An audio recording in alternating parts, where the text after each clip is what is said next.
Welcome to Mango. And today we are talking about What are we going to talk about? Master's program in UK.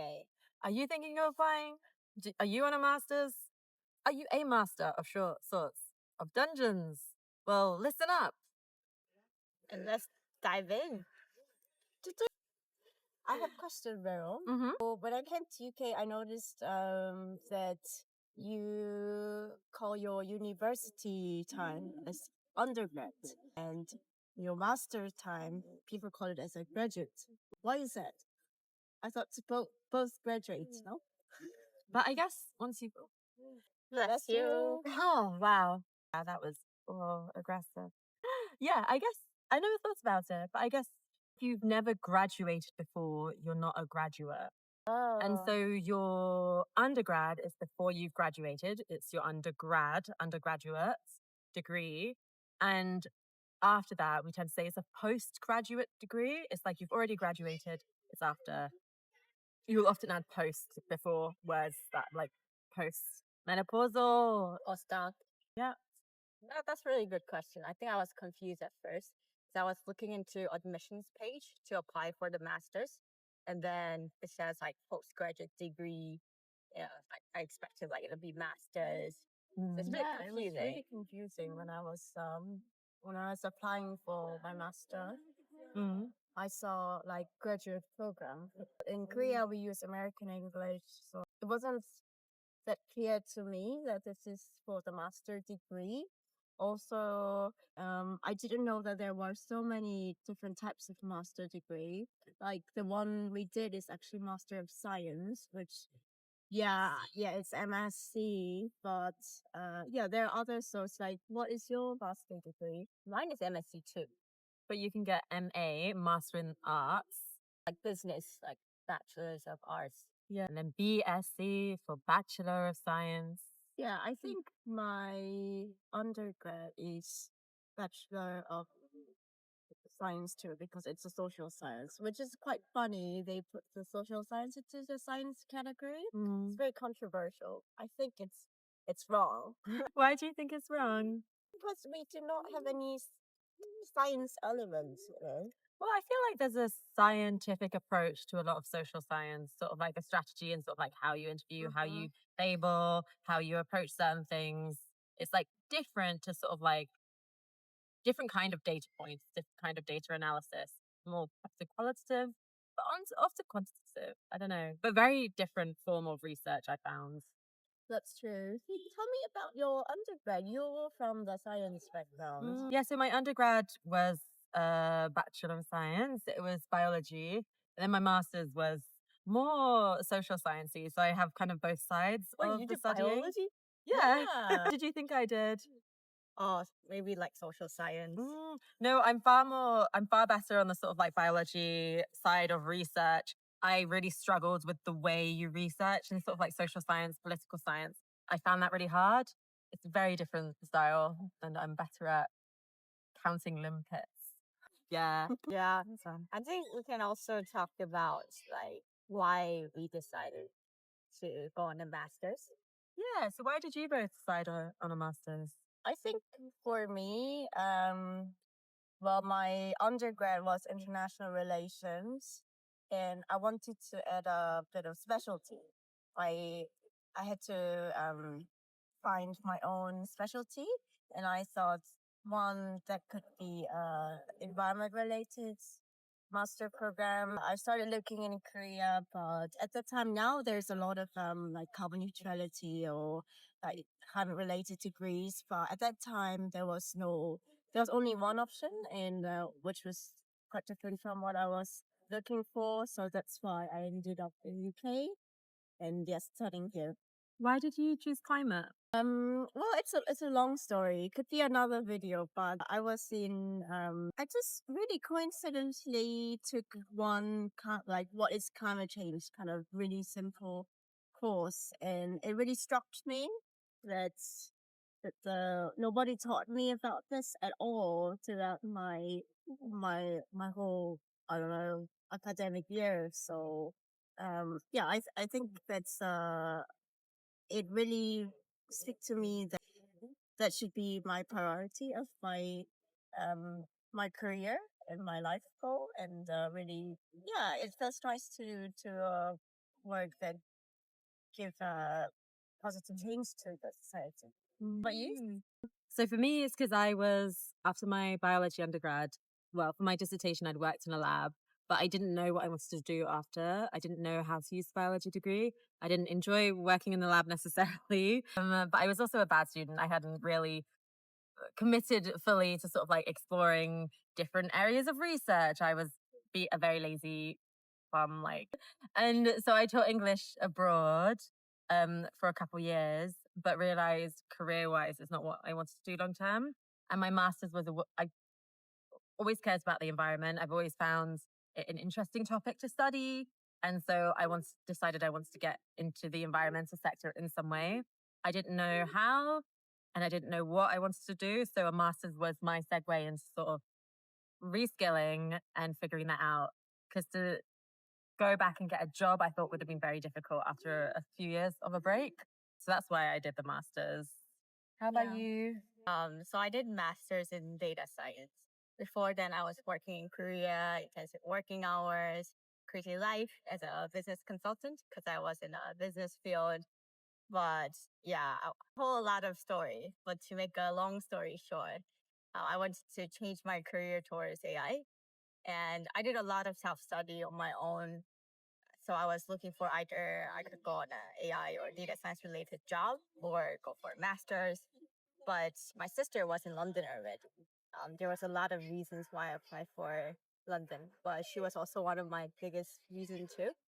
So I applied to mainly make a pivot in my career. Yeah.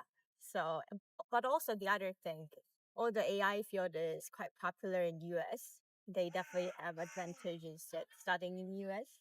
But that time, because we had to self-fund our masters, I didn't have budget for 2 years. I only had budget for 1 year, including all my savings from working, plus making a bank loan. So I had not much choice. That's actually really interesting because master program is very different by countries. In Korea, usually master degree is 2 years or 2.5 years usually. But in UK, I find it not just UK, like overall in EU. Yeah, it's 1 year or like 2 years, the longest. Like what you did, Farrell, you could partially work and study at the same time. So yeah, some people do like 2-3 master's degree. I found it like interesting. Rich people?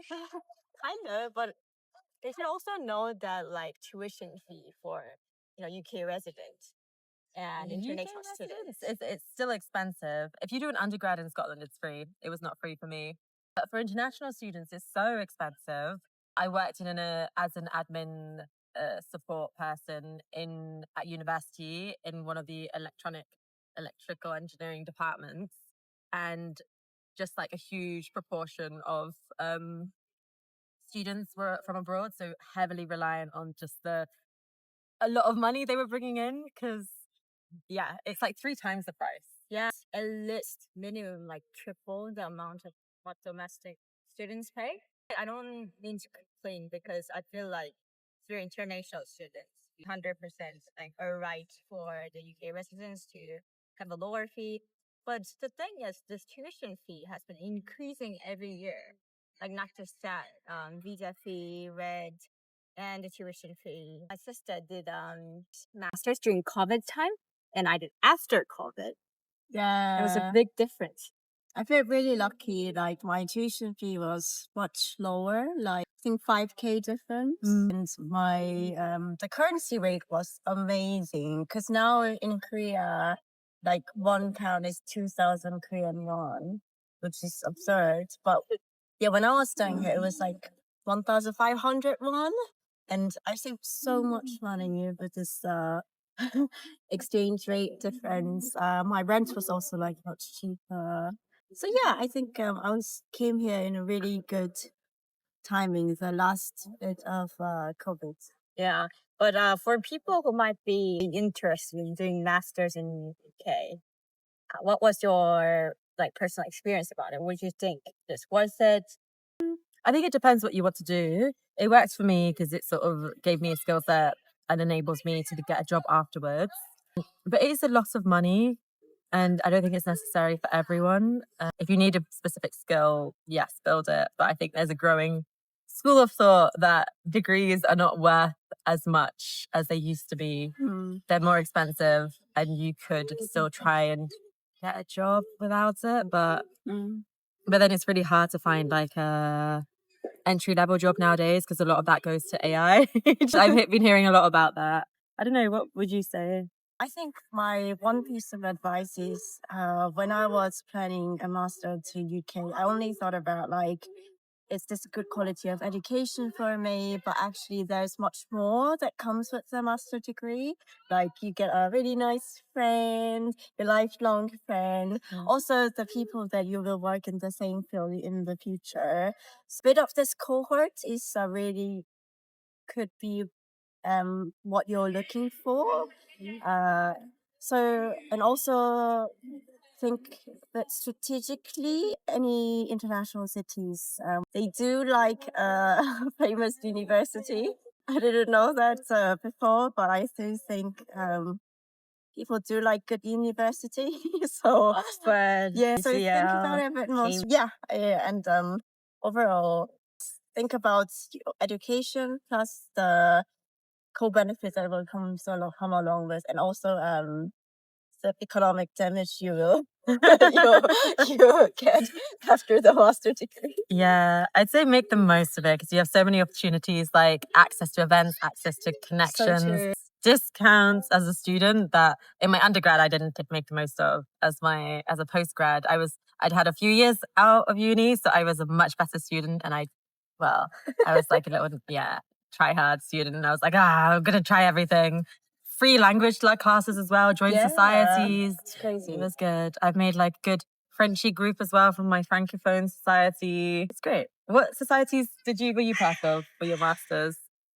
I did join the Francais class, beginner one. I wasn't really consistent with, but still a good exposure language class. Yeah, I don't think I made much out of the society. Let's do another masters.